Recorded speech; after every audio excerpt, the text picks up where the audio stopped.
George Floyd repeatedly told the officers that he could not breathe after an officer knelt on his neck. The family of George Floyd held a memorial in his memory.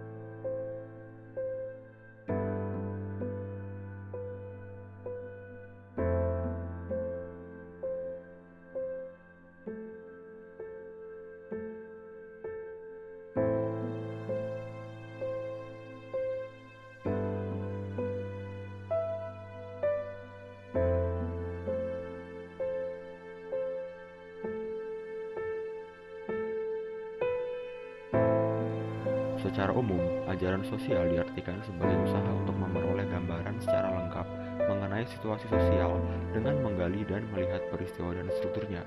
Sedangkan ASG merupakan ajaran gereja yang diperuntukkan bagi kebaikan bersama dalam masyarakat.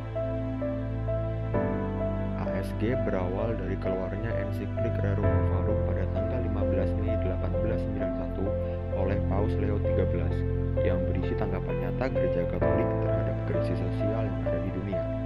Krisis sosial tersebut adalah masalah buruh yang disebabkan oleh perkembangan industri dan sistem ekonomi liberal.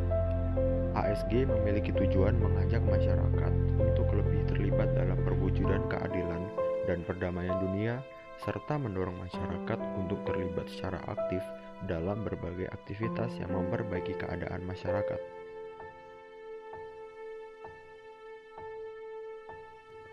Pertama adalah kesejahteraan umum. Kesejahteraan umum mencakup seluruh kondisi hidup masyarakat yang memungkinkan, baik kelompok maupun anggota perorangan, untuk secara lebih penuh dan lebih lancar dalam mencapai kesempurnaan mereka pribadi. Yang kedua adalah subsidiaritas. Subsidiaritas yaitu sebuah prinsip yang menghargai setiap bentuk satuan-satuan sosial yang ada dalam masyarakat dari yang terkecil hingga yang lebih tinggi, di mana mereka memberikan kepercayaan dan bantuan pada satuan-satuan sosial yang ada di bawahnya. Yang ketiga adalah solidaritas. Dalam dokumen ASG nomor 196 diungkapkan bahwa gereja menyadari prinsip solidaritas lahir dan berpegang teguh pada teladan hidup Yesus sendiri, yang telah disampaikan dan ditunjukkannya pada dunia.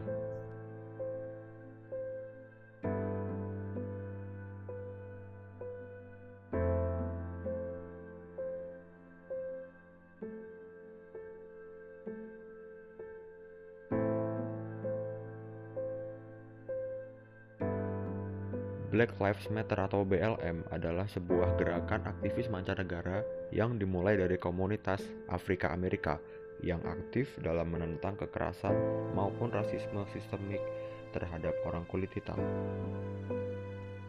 Meskipun hak-hak yang ada di Amerika saat ini sudah dirasa adil dan tidak ada diskriminasi, pada kenyataannya masih banyak orang rasis yang membenci orang kulit hitam di Amerika. Pembunuhan orang kulit hitam masih terjadi di Amerika Serikat. Pada Februari 2012, terjadi penembakan terhadap seorang pemuda berkulit hitam bernama Trayvon Martin. Hal ini menjadi pemicu rakyat kulit hitam di Amerika untuk menyuarakan gerakan BLM. Black Lives Matter menjadi gerakan yang dikenal secara nasional setelah demonstrasi yang mereka lakukan selepas 2 kematian warga kulit hitam Amerika Serikat lainnya, yaitu Michael Brown dan juga Eric Garner di kota New York. Sejak protes di kota Ferguson, anggota gerakan ini telah melakukan demonstrasi memprotes kematian sejumlah warga kulit hitam. Pada pertengahan tahun 2015, aktivis Black Lives Matter terlibat dalam pemilihan umum Presiden Amerika Serikat 2016. Pemrakarsa tagar dan penggerak BLM Alicia Garza, Patrice Cullors, dan Opal Tometi mengembangkan gerakan ini menjadi sebuah jaringan nasional dengan lebih dari 30 cabang semenjak tahun 2014 hingga 2016. Akan tetapi, gerakan Black Lives Matter ini tersebar tanpa struktur resmi. Setelah Perang Sipil berakhir di tahun 1865, pemerintah membuat proyek di mana di dalam proyek tersebut, warga berkulit hitam mulai diperhatikan dan diperlakukan sama rata dengan warga kulit putih. Namun, warga kulit putih menjadi takut akan adanya Nigger Domination dan membentuk sebuah program bernama Program Mississippi, di mana program itu adalah bentuk protes warga kulit putih dengan melawan pemerintah yang dilakukan dengan meneror dan memperlakukan warga kulit hitam dengan tidak layak. Dari situlah muncul kelompok yang bernama Ku Klux Klan. Kelompok ini berisi orang-orang berkulit putih yang tidak menyukai keberadaan orang berkulit hitam dan menyerang para warga yang berkulit hitam di Amerika Serikat. Kemudian, Ku Klux Klan ini berkembang seiring waktu sehingga menyebabkan pemerintah membuat hukum yang bernama Black Codes. Dan sejak saat itu, warga kulit hitam dan kulit putih di Amerika Serikat diperlakukan dengan tidak adil dengan cara dipisahkan hak-haknya. Setelah tahun 1950, rasisme di Amerika semakin menjadi-jadi. Warga kulit hitam yang mulai berani untuk melawan rasisme yang ada di Amerika Serikat mulai menyuarakan hak-hak mereka.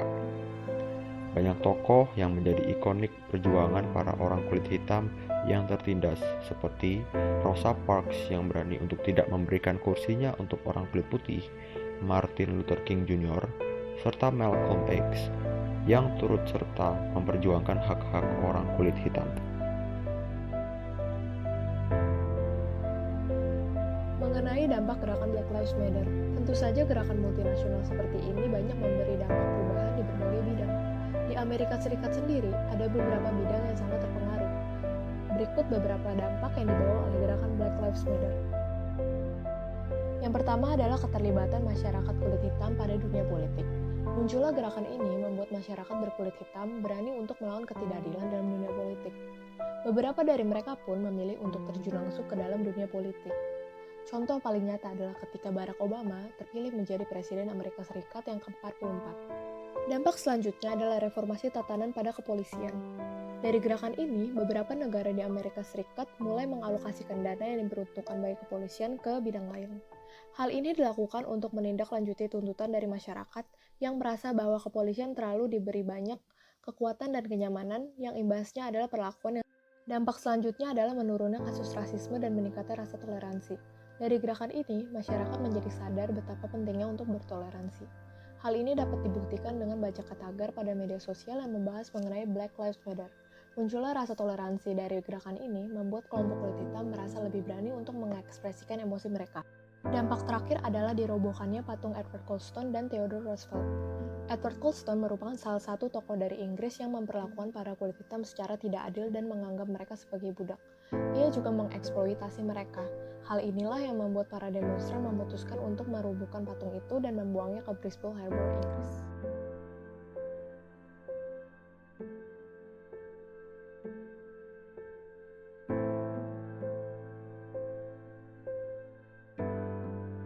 Mengenai pandangan gereja terhadap gerakan Black Lives Matter. Konflik rasial yang terjadi karena adanya ketidakadilan terhadap orang-orang berkulit hitam tak kian surut.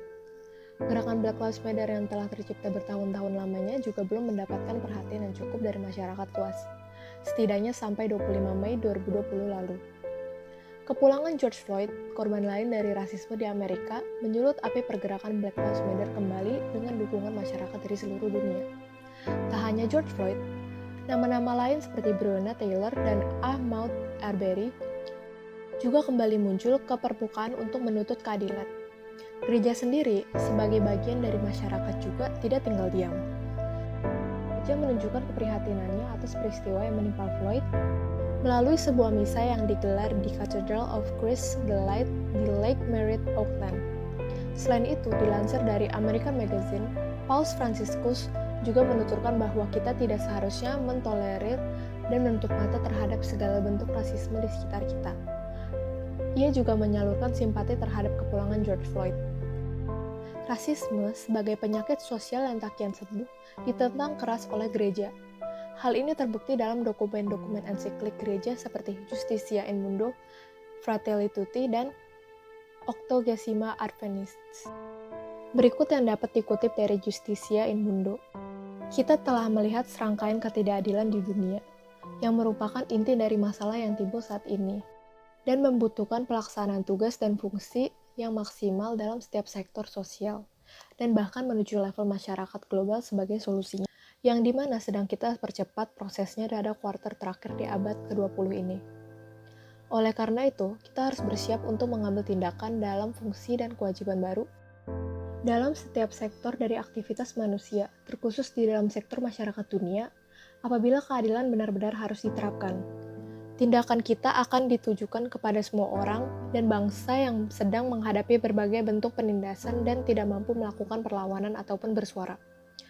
Melalui kutipan tersebut, dapat disimpulkan bahwa gereja juga mengajak umatnya untuk ikut serta memperjuangkan keadilan bagi mereka, para korban yang tertindas dan dibungkam untuk bersuara. Dapat dikutip pula melalui ensiklik lain, yaitu Fratelli Tutti, yang tertulis sebagai berikut. Cara untuk menyingkirkan orang lain ini dapat terjadi dalam berbagai bentuk, seperti obsesi untuk mengurangi biaya tenaga kerja tanpa mempedulikan konsekuensinya yang cukup serius, mengingat pemutusan kerja yang mengarah langsung terhadap perluasan kemiskinan. Selain itu, kesiapan untuk menyingkirkan orang lain dapat terlihat dari sikap keji yang telah hadir sejak lama, seperti rasisme yang tak kian kandas, melainkan terus muncul seiring berjalannya waktu. Contoh konstan dari rasisme di lingkungan sekitar terus mempermalukan kita karena melalui hal tersebut, terlihat bahwa kemajuan sosial yang sebenarnya tidaklah nyata atau definitif seperti yang kita pikirkan. Melalui kutipan tersebut pula, terlihat jelas alasan mengapa gereja ikut melawan rasisme, terlepas dari tindakan rasisme sendiri yang memang tidak benar secara moral. Selain itu, ada pula isi dari Octogesima Advenists yang secara keseluruhan ditulis untuk mengajak umat untuk bertindak dan ambil bagian secara aktif untuk memerangi kemiskinan dan masalah diskriminasi warna kulit, asal-usul budaya, seks, dan agama. Singkatnya, memperjuangkan keadilan sosial untuk semua orang dengan konteks zaman dunia yang mengalami resesi ekonomi dengan korban mereka yang miskin. Seperti aksi Martin Luther King di Amerika yang timbul untuk memperjuangkan hak-hak asasi, dan juga protes melawan perang Vietnam yang kemudian menjadi perhatian dunia.